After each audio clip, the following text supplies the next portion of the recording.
आज हमारे साथ कार्यक्रम में शामिल हो रहे हैं एक बेहद खास मेहमान, कोटक महिंद्रा म्यूचुअल फंड के चीफ इन्वेस्टमेंट ऑफिसर इक्विटी हर्ष उपाध्याय साहब, जिन्हें 2 दशकों से ज़्यादा का लंबा गहरा अनुभव है इक्विटी रिसर्च का भी, फंड मैनेजमेंट का भी। और हर्ष सर कोटक से पहले DSP, black rock, Reliance, UTI mutual fund, SG Asia जैसे दिग्गज संस्थानों के साथ काम कर चुके हैं।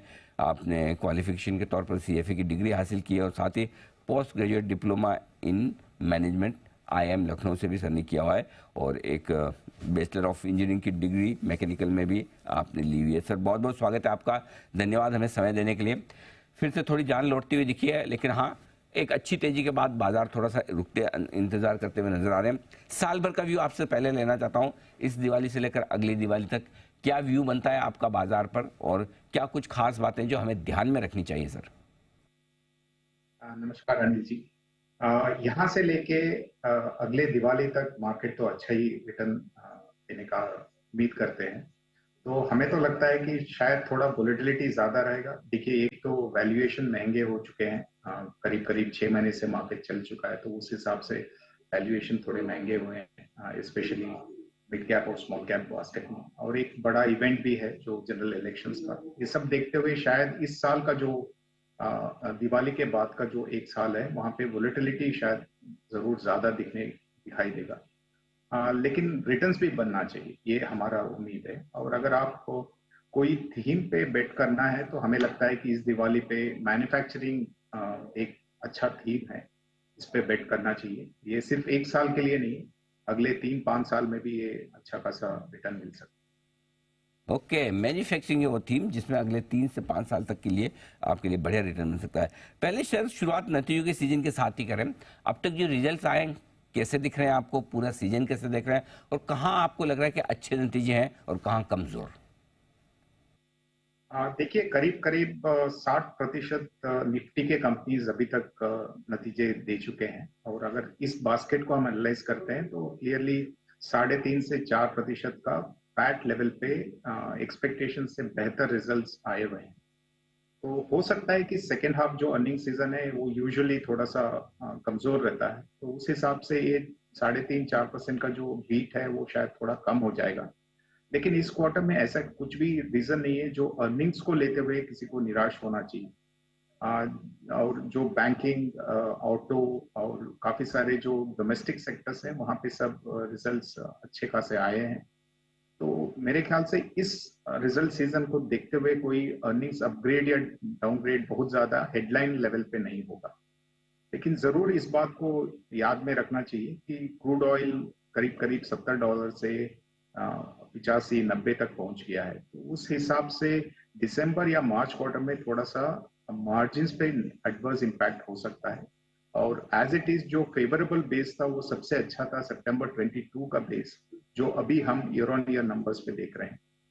जैसे हम आगे बढ़ेंगे, दिसंबर 22 और मार्च 22 जैसे बेस बनेंगे, तो वहां पे थोड़ा वो अनफेवरेबल हो जाएगा और यहाँ पे मार्जिन पे भी थोड़ा असर पड़ सकता है। तो ओवरऑल सेकेंड हाफ में थोड़ा सा नरम रिजल्ट्स देखने का आशंका है।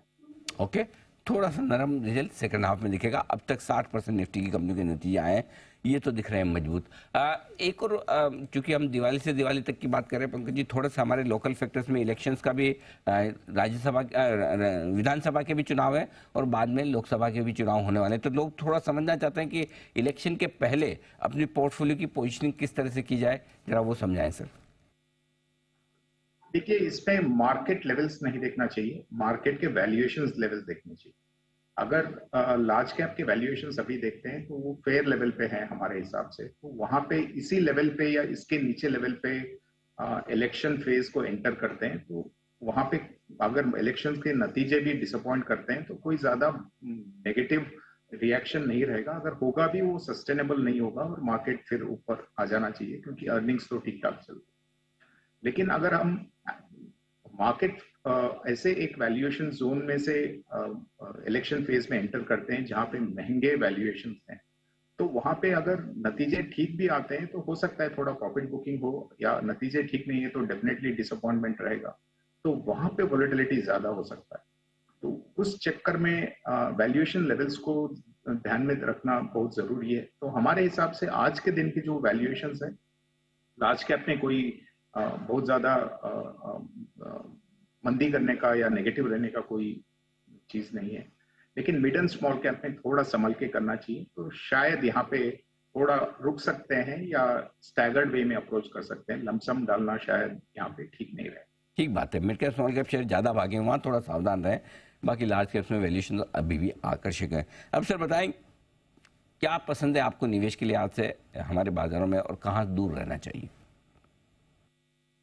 देखिए, डोमेस्टिक जो बिजनेसेस हैं वो सभी बिजनेसेस काफी ठीक ठाक कर रहे हैं ग्रोथ रेट के हिसाब से। अगर आप ग्लोबली भी भारतवर्ष के जो इकोनॉमिक ग्रोथ को देखते हैं तो काफी रेजिलियंट ग्रोथ है भारत का, तो वो कंटिन्यू रहेगा।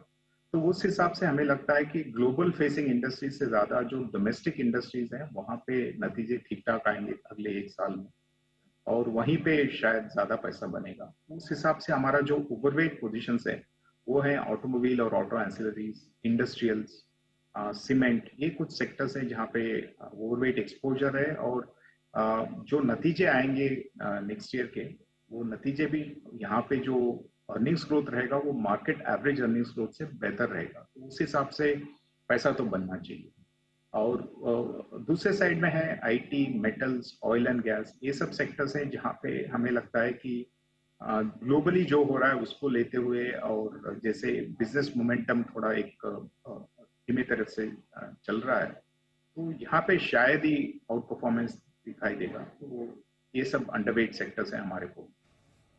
Okay, perfect. तो यहाँ पर आपके लिए खरीदारी के निवेश के मौके भी हैं, तो सावधान रहने की भी जरूरत, जो सारे सेक्टर्स आपको बताए हर्ष उपाध्याय जी ने। सर बहुत बहुत धन्यवाद, आपका समय दिया और आपने हमारी इस खास सीरीज में अपनी राय हमारे दर्शकों तक पहुंचाई दिवाली से दिवाली तक। Thank you so much sir. धन्यवाद।